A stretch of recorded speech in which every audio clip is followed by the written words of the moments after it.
وجہ بتائی ہے، فرمایا بل عجبو، یہ مکہ کے کافر و مشرک لوگ تعجب کرتے ہیں، استعجاب کرتے ہیں اور استعجاباً انکار کرتے ہیں۔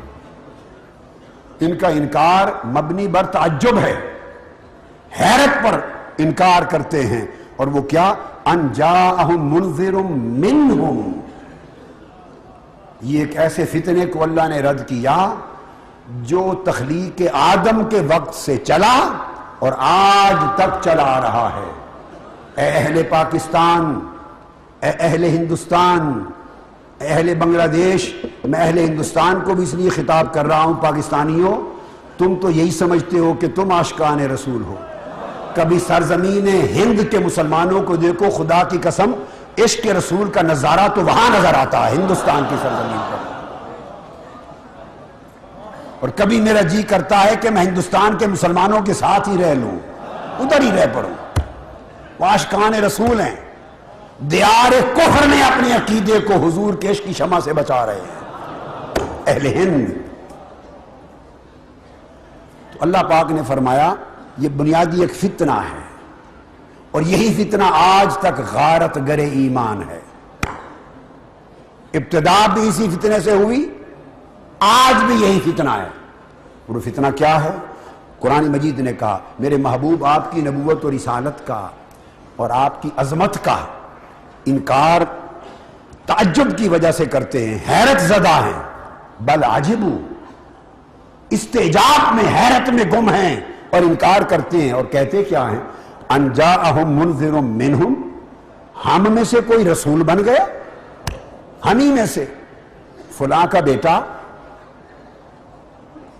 فلاں کا پوتا، فلاں کا بھتیجا ہم ہی میں پیدا ہوا، ہمارے ساتھ چلتا پھرتا، گلی کوچہ و بازار میں کھاتا پیتا ہے، کل شادی کی ہے تو بشر ہے، انسان ہے، شادیاں کی ہیں، کھاتا ہے پیتا ہے، ہم ہی میں سے، ہمارے جیسا ہے۔ یہ منہم نے انہیں مغالطہ ڈال دیا، جب ہم میں سے ہے تو ہمارے جیسا ہوا، جب منہم ہم میں سے ہے تو ہمارے جیسا ہوا، تو جب ہم ہی میں سے ہمارے جیسا ایک بشر ہے، ھذا شیء عجیب، یہ قرآن کہہ رہا، تو یہ عجیب بات نہیں ہے کہ ہم ہی میں سے ہمارے جیسا ایک شخص اٹھے اور کہے میں رسول ہوں، میری پیروی کرو، خدا مجھ سے ہم کلام ہو رہا ہے۔ تو اس منہم کے خیال تھے تو منہم ہی، مگر ان کو یہ سمجھنا ہوئی کہ منہم ان میں سے اس لیے اٹھایا ہے تاکہ ان کے لیے سیرت بن سکے، انہیں سمجھایا جا سکے، انہیں اسوہ دیا جا سکے، ان کے لیے پیروی آسان ہو جائے۔ مگر وہ اس منہم ان میں سے ہونے کا معنی غلط لے بیٹھے، وہ منہم ان میں سے ہونے کا معنی اپنے جیسا لے بیٹھے، اور جب انہوں نے اپنے جیسا لے لیا یہ غارت گر ایمان ہو گیا، برباد ہو گئے۔ اس لیے وہ کہتے تھے، سورہ یاسین میں ہے، اسی وجہ سے قالوا ما انتم الا بشر مثلنا، ہر نبی کو یہ کہتے تھے ہم نہیں مانتے تمہیں، کیوں؟ آپ ہماری مثل ایک بشر ہی تو ہیں، ہر نبی کو، یہ قرآن ہے، سورہ یاسین آیت نمبر 15، آپ ہماری مثل، یہ مثلیت کھا گئی، غارت گر ایمان ہو گئی، ہماری مثل، ہمارے جیسے بشر ہی تو ہیں۔ ما انزل الرحمن من شیء، اللہ نے کچھ نہیں اتارا آپ پر، ہم پہ نہیں اتارا تو آپ پر کیسے اتر گیا؟ آپ ہماری طرح ہی کے تو بشر ہیں۔ یہ ایک فتنہ تھا جو ابلیس کو شیطان بنا گیا، اور آج بھی جو اس فتنے میں گر جائے گا وہ انسان سے شیطان بن جائے گا، عقیدہ برباد ہو جائے گا۔ اس سے بچنے کی ضرورت ہے۔ اب قرآن کہتا ہے کس طرح ابلیس سے شیطان بنا، اور وہ یہ کہتے تھے، سورہ قمر میں ہے، پورا قرآن گواہ ہے، ابشرا منا واحدا نتبعہ، سورہ قمر آیت نمبر 24، ہم ہی میں سے ایک بشر ہے اور ہم اس کی پیروی کریں۔ وہ جو مثلیت، سملیرٹی، ہم ہی جیسا ایک بشر ہے، اس کی پیروی کریں۔ وہ بشر اور ہم جیسا بشر، بس اس چکر میں پھنس گئے تھے، اس سے ان کے دماغ نکلتے نہ تھے۔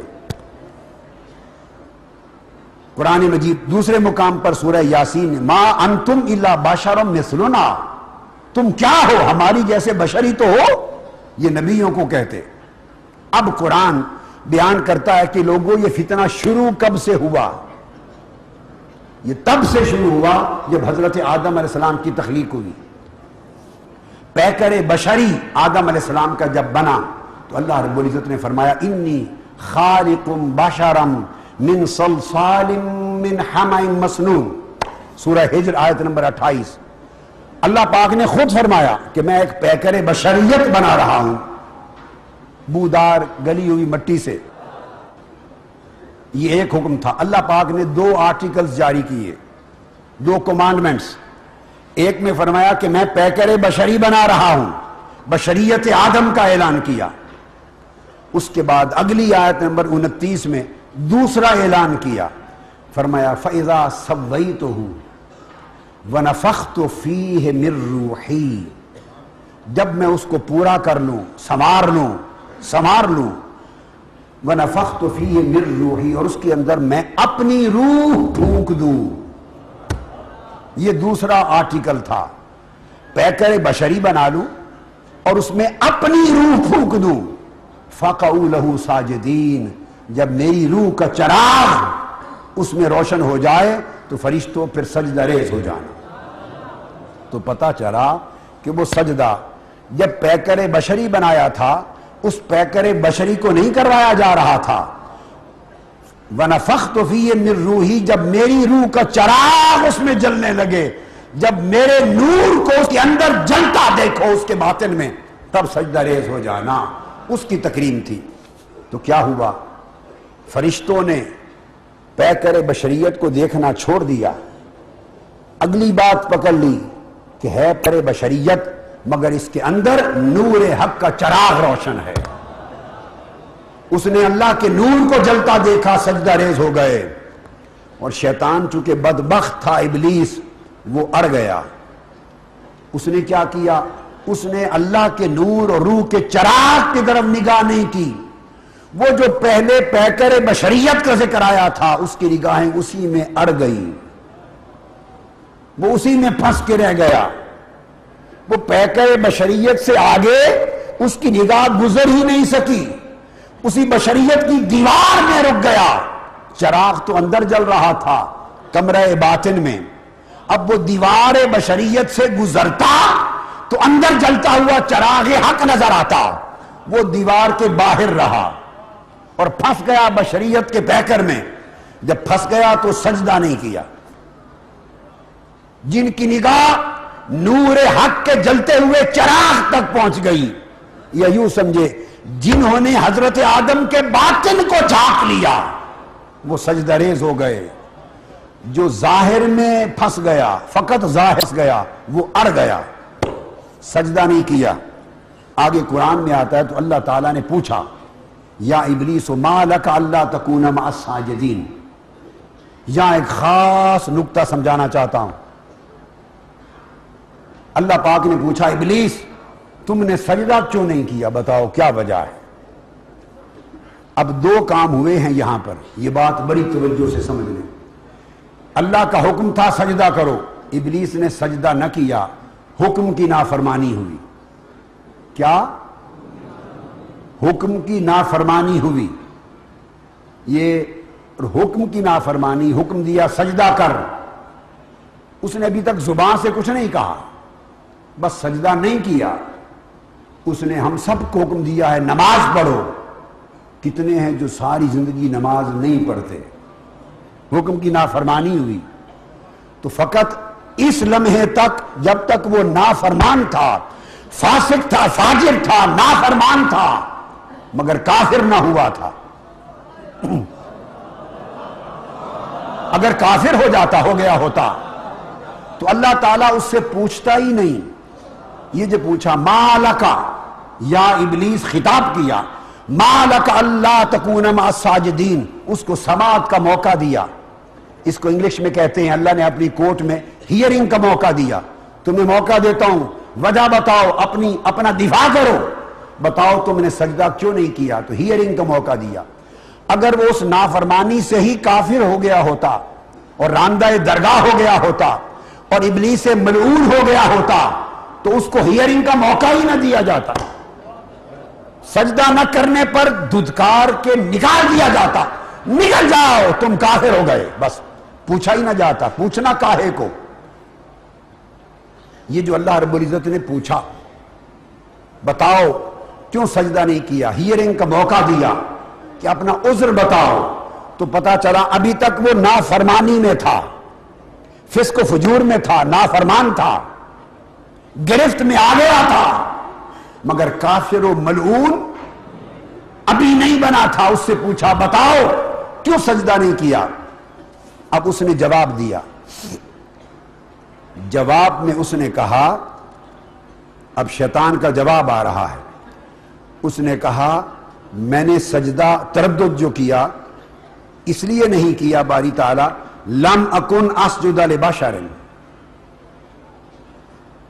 میں اس بشر کو سجدہ کیوں کروں؟ اب وہ جواب دیتا ہے میں اس بشر کو سجدہ کیوں کروں، انا خیر منہ۔ اب وہ حضرت آدم سے، نبوت سے اپنا موازنہ کرنے لگ گیا، یہ بشر ہے، خلقتنی من نار وخلقتہ من طین، اس کو تو نے مٹی سے بنایا، مجھے آگ سے بنایا، میں بہتر ہوں۔ موازنہ مقابلہ کرنے لگا اور ان کی بشریت پر بحث و تکرار کرنے لگا اور ان کی کمزوریاں نکالنے لگا۔ جب اس نے شان نبوت میں گستاخی کی تب رب جلال میں آ گیا اور فرمایا فخرج منہا انک رجیم، اب تک تو نافرمان تھا، فاسق و فاجر تھا، میں نے تجھے صفائی کا موقع دیا، اپنا عذر بیان کرنے کا موقع دیا، اپنا دفاع بیان کرنے کا موقع دیا، نافرمان تھا، فاسق و فاجر تھا، مگر اب تو نے شان نبوت میں گستاخی کی، ان کے ساتھ اپنا موازنہ کیا، اب تو نافرمان نہیں رہا، کافر و ملعون ہو گیا ہے، نکل جا میری بارگاہ سے۔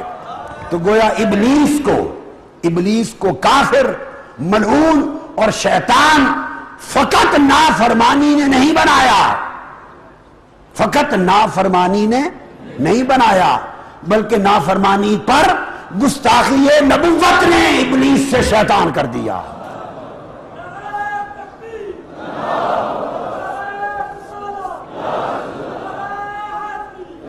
اگر وہ کہہ دیتا کہ باری تعالیٰ غلطی ہو گئی، وہ کہہ دیتا غلطی ہو گئی معاف کر، تو اللہ رب العزت شاید معاف کر دیتا۔ پوچھنے کا مقصد یہی تھا، کوئی مذاق تو نہیں نہ کر رہا پوچھ کر، اگر اللہ پوچھ رہا ہے تو عدل سے پوچھ رہا ہے۔ اگر وہ کہہ دیتا معاف کر، میں اب تسلیم کرتا ہوں، عظمت آدم کو جھکتا ہوں، معاف ہو جاتا، مگر وہ اکڑ گیا تو شان نبوت میں گستاخی کی۔